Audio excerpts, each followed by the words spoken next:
passer d'une situation où on exportait une partie de nos déchets à une situation où on va venir importer des déchets de l'extérieur.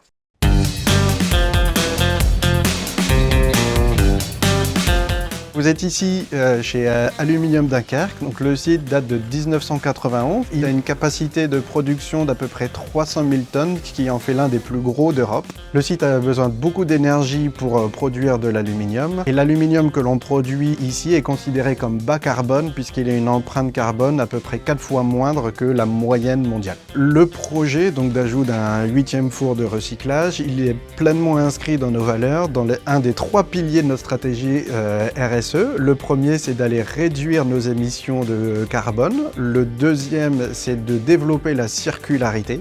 Et le troisième, c'est de devenir encore plus un acteur engagé dans son territoire.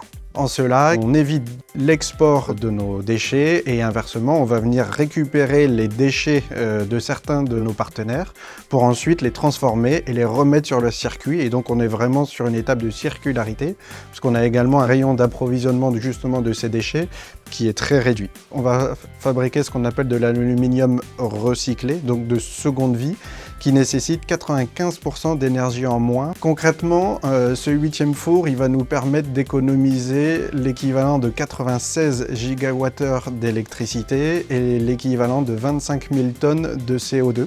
Ce projet, il s'inscrit dans une feuille de route qui s'appelle Local, donc low carbone aluminium et aussi local pour la partie circularité. Les prochaines étapes, on a le déploiement d'une nouvelle capacité de recyclage.